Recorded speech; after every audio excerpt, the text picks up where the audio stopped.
Hey guys, welcome back to my channel, The ENT Resident. Today I'll be discussing about modified radical mastoidectomy. What is modified radical mastoidectomy? What are its indications, contraindications, steps of surgery, and post-operative care? You can also now purchase my notes. I have added links in the description. Okay, so let's get started. What is modified radical mastoidectomy?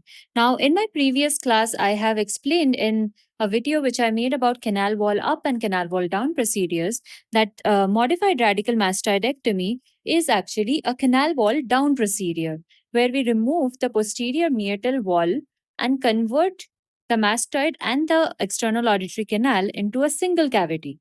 So, modified radical mastoidectomy is an operation which is used to eradicate disease from the attic as well as the mastoid, which are exteriorized into the external auditory canal by removal of the posterior meatal wall and the lateral attic wall. The tympanic membrane remnant, functioning ossicles, and eustachian tube function is preserved over here. So, this is what modified radical mastoidectomy is. It is a modified version of radical mastoidectomy, which is actually a more radical operation where at the end of it, the ear is not serviceable. There is no functional hearing left at the end of radical mastoidectomy. So, in case of modified radical mastoidectomy, it has been slightly modified so as to try to restore the hearing mechanism of the patient. So it is important to remember this point that tympanic membrane remnant, the functioning ossicles, and eustachian tube function is preserved over here, despite the fact that we are actually removing the posterior meatal wall. So, what are the aims of modified radical mastoidectomy? The aim is to, first of all, eradicate and exteriorize the disease, and in the process of it, make the ear safe.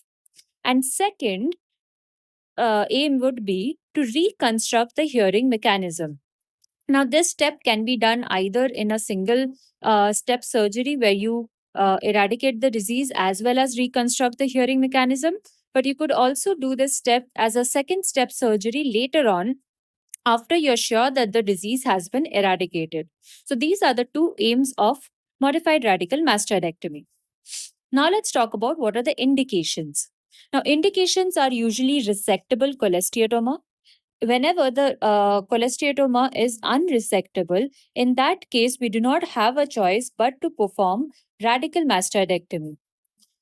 Unresectable would mean that involving places like the eustachian tube, the promontory, the hypotympanic cells, etc. So that's something I'll discuss in a next video where I talk about radical mastoidectomy. Second indication is when there is a recurrent or residual cholesteatoma after you have done a canal wall up surgery, for example, say cortical mastoidectomy. If the cholesteatoma has recurred or there has been leftover cholesteatoma, then we should perform a MRM. Third is a case of chronic otitis media of the mucosal type, but with complications. And last is if it is the only hearing ear with cholesteatoma. If it is the only hearing ear, we cannot perform a radical mastoidectomy on the go because then the ear will become non functional. The patient will not be able to hear at all. So, in these cases, we have to attempt a modified radical mastoidectomy. So these are the four indications of modified radical mastoidectomy. Coming to contraindications, the first contraindication would be any case of chronic otitis media but without any cholesteatoma. So if there is no cholesteatoma, there is no need to perform canal wall down procedure. We can, in these cases, perform a canal wall up procedure like cortical mastoidectomy. Second is if the patient is medically unfit to be taken up for anesthesia, general anesthesia. And third is if the patient has very limited attic disease, but we have seen that the patient seems to be reliable in terms of follow up. So in these cases, instead of performing MRM, we should try to perform cortical mastoidectomy because the disease is very limited over here. We have to try to do a surgery which is as conservative as possible. So these are the contraindications. Important point to know here is if there is active infection of the ear to be operated and there is ear discharge happening, these are not contraindications to surgery. But in these cases, we should definitely try to treat the ear and make it as dry as possible before the surgery. But these are not contraindications at all. So that's about contraindications. Let's now go into what is the anesthesia that is required. So in these cases, again, they are performed under general anesthesia, just like other mastoidectomy surgeries. For the position of the patient lies supine with their face turned to the other side. So if you are performing surgery on the left ear, then the face will be turned to the right side, and the left ear, which is to be operated, is directed upwards towards the surgeon. Next, what is the preparation that we'll do in these cases? So we'll inject the tragus and the postauricular skin with 1% lignocaine and 1 in 1 lakh adrenaline to provide hemostasis and local anesthesia. Second, we will examine the external auditory canal as well as the tympanic membrane. We'll irrigate it with saline and clean it of any debris that might be present over there. And third, the canal skin is injected with 1% lignocaine with adrenaline in the posterior, inferior, and superior quadrants.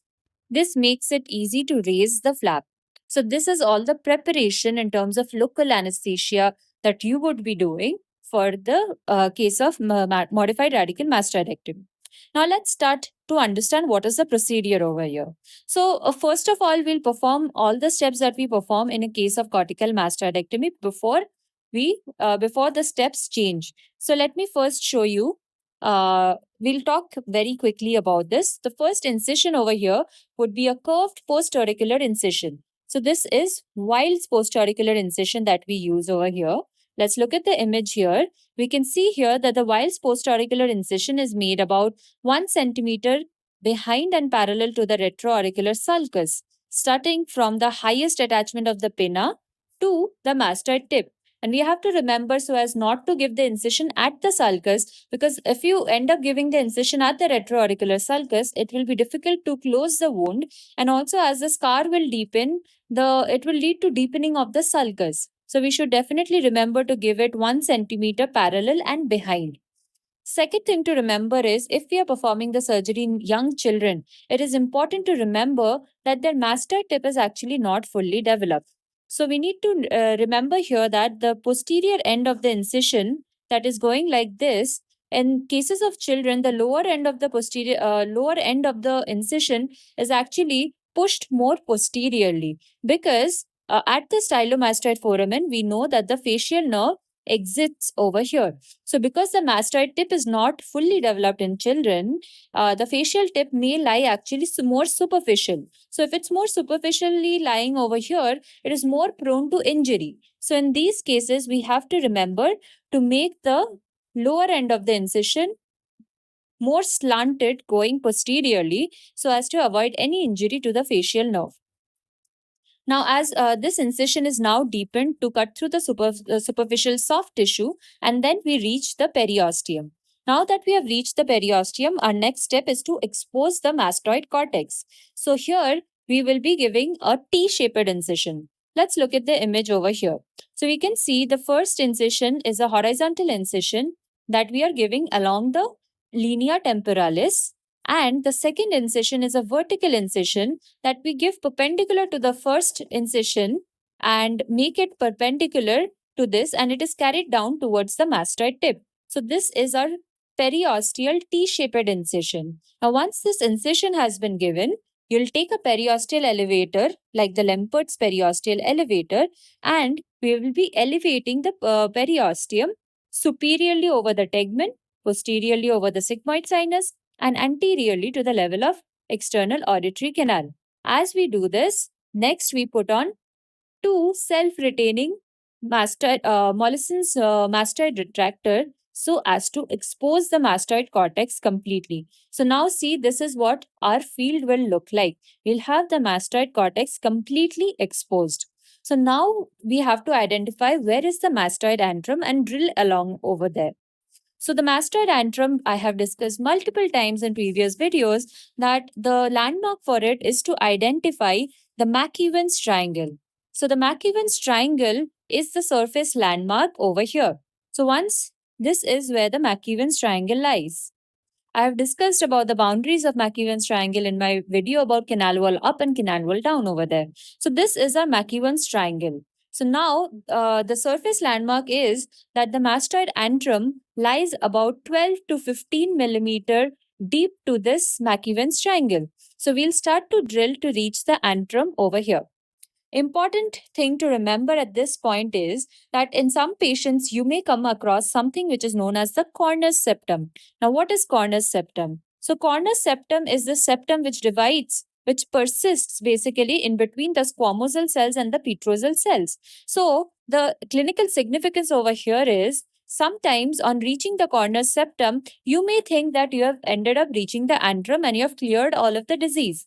But if you have not breached the cornus septum and actually discovered the antrum, this you can actually end up leaving behind residual disease in the antrum. You may falsely think that you have reached the antrum. So it is important to look out for cornus septum, and if it is present, you need to remove the cornus septum and finally reach the antrum.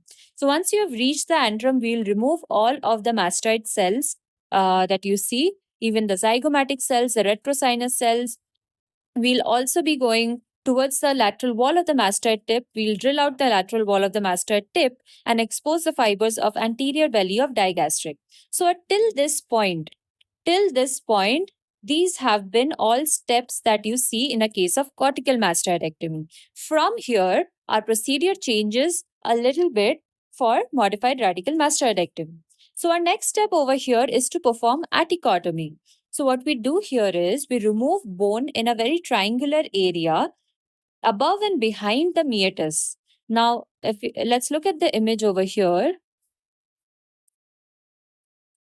So this is the image over here. We can see this is the meatus. Above and behind the meatus is where we try to remove it. So superiorly is a line along the suprameatal crest. Inferiorly is a line along the posterior superior canal wall. And the apex is pointed towards zygoma. So this is the apex which is pointed towards zygoma.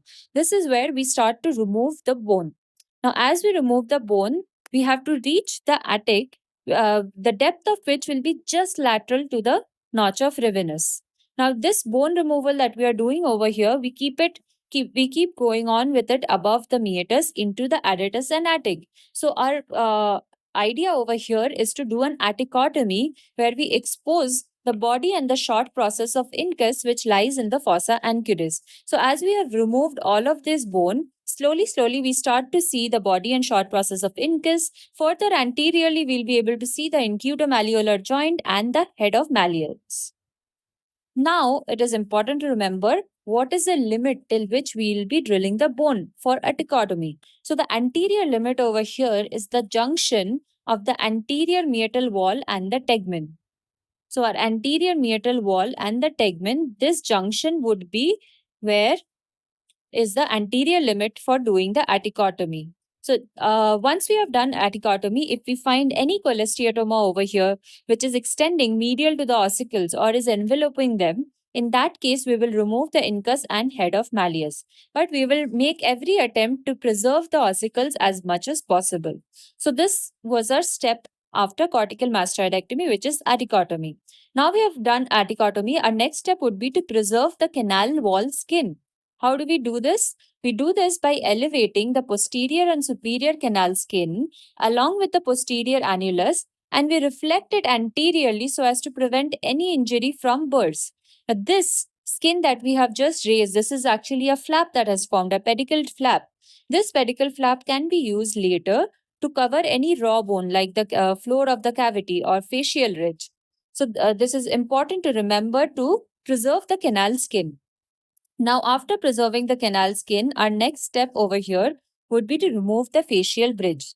So, from this point, our process to drill down the posterior meatal wall begins now.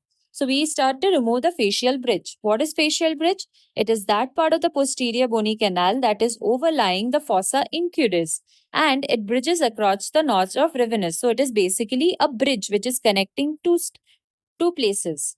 So now we remove the facial bridge. Then our next step would be to remove the anterior buttress. Now, what is anterior buttress? Let's look at the image over here. This is our posterior wall, this is our medial wall, this is our superior wall, and this is our floor or the inferior wall. Now, the anterior buttress is this bone which is lying in between the posterior bony canal wall and the tegmen. So this part would be the anterior buttress. So we remove the anterior buttress. Next step would be to remove the posterior buttress. Now, posterior buttress is the bone which where the posterior bony canal wall and the floor of the ESC meets. And this lies lateral. This here we can see that this is the facial nerve. This bone will lie lateral to the facial nerve. So we'll remove the anterior buttress and we'll remove the posterior buttress as well. It is important to remove this here because once you remove the posterior buttress, just a second. Once you remove the posterior buttress, what happens is the external auditory canal. This is the floor of the this is the floor of the external auditory canal. Like it is made to slope off gently into the mastoid tip. So this slope has to be gentle. If you do not remove the posterior buttress, then there will be a gap. There will be a wall in between the mastoid tip and the ESC. So it will result in actually a very deep blind pocket at the mastoid tip. So as to prevent that, we have to remove this bone over here so that it slopes off gently. The floor of the ESC slopes off gently into the mastoid tip. Next step would be to lower the facial ridge. What is the facial ridge? Let's look at the first image over here again. We can see that this is the facial nerve. So the facial ridge is this bone, is a part of the posterior bony canal which is covering the vertical segment of the facial nerve. So all of this bone is what we start to remove. So we start to remove all of this bone lateral to the facial nerve, and thus as we finish this step, we have completed removing the full posterior bony canal wall. So now we have converted into one single cavity. So this ridge is lowered. So the facial ridge which will lie over the facial nerve like this, we remove the bridge, and so as the lower the ridge, facial ridge, and therefore it exposes the upper part of the upper part of the facial recess and exposes the pyramid, stapes, and chorda tympani, which is this region over here as we remove the bone. So we have completed the process of removal of the posterior meatal wall and the lateral attic wall. So we have now one single cavity. So now our next step would be to exenterate all of the disease. So whatever cholesteatoma you're seeing in the additus, the epitympanum, the mesotympanum, sinus tympani, facial recess, we remove all of it and we try to preserve the ossicles as much as possible. Next is to make the mastoid cavity into a smooth cavity. So this step is known as saucerization of the mastoid bowl. So we try to saucerize the mastoid cavity so as to allow the soft tissue to better obliterate and shrink the remaining open cavity. This having smooth surfaces is very important over here because it will allow faster epithelialization to occur of the post-operative mastoid cavity. So that's about the saucerization of the mastoid bowl. So once we have made the mastoid cavity smooth and saucerized, our next step over here is reconstruction of the hearing mechanism. So this is again a step where radical and modified radical mastoidectomy will differ, because in radical mastoidectomy, we are not trying to reconstruct any hearing mechanism at all. So here in modified radical mastoidectomy, we can perform an ossiculoplasty, like do an incus interposition or partial ossicular replacement processes or a TORP or a cartilage graft, whatever may be required, or this can also be done at a second stage later. And tympanic membrane grafting can also be done to reconstruct the pars tensa and the attic wall. So that's how we reconstruct the hearing mechanism over here. Next step that we'd be doing is a meatoplasty. So what do we do in meatoplasty? The purpose of meatoplasty is basically, so now we know that we have created, this is our ear, this is our external auditory canal. Somewhere here is the mastoid. So we have created this mastoid and external auditory canal has been created into one single cavity, right? So as we have created this into one single cavity, we should be able to follow up the patient and see inside the mastoid cavity. So what we need to do here is through the pinna, we need to widen the external auditory canal for post-operative cavity access. So we widen the canal over here. This is a topic that I'll be discussing separately, like what are the techniques of meatoplasty that we have. So we widen the canal over here to give post-operative cavity access. Why is this important? This is important for ventilation of the whole middle ear and mastoid, the whole post-operative mastoid cavity. And this will also help in self-cleansing of the cavity and for follow-up of the patient when they come to you. So after the meatoplasty is done, we reposition the skin flap to ensure adequate cavity ventilation. And then we line the cavity with temporalis fascia, periosteum, gel foam, etc. Then we close the postauricular incision in 2 layers and apply the mastoid dressing. So at the end of modified radical mastoidectomy, this is what the ear would look like. The superior extent, you can see that this is the tegmen plate or the dural plate. We have the sinus plate posteriorly, and posteriorly the sinus plate and the dural plate meets to form the sinodural angle. Inferiorly, the extent is the digastric ridge, and anteriorly we have removed the posterior bony meatal wall, and this is a whole cavity that has now formed. We can see the facial nerve canal over here. This is the lateral semicircular canal. So this is what a modified radical mastoidectomy cavity would look like. So that's all about the steps that we do to perform MRM. Last of all, let's talk a little about what postoperative care would we take. So we'll remove the mastoid dressing after 24 to 48 hours. We'll advise the patient to keep their ear dry, to take water precautions for 6 weeks. Antibiotics and analgesics are given for 7 days. And at the end of 7 days, we remove the stitches. Then we'll perform a otoscopic examination at about 3 to 4 weeks. And if we see any infection, granulation, etc., we'll remove it. And lastly, we'll perform a hearing test at 6 to 8 weeks. And in case we are planning for a second step surgery to do ossicular reconstruction, we will be going ahead with that. So that's all about modified radical mastoidectomy. I'm not discussing the complications here. I'll make a separate video on complications of mastoidectomy. You can check it out over there. That's all for today. I'll see you in my next class.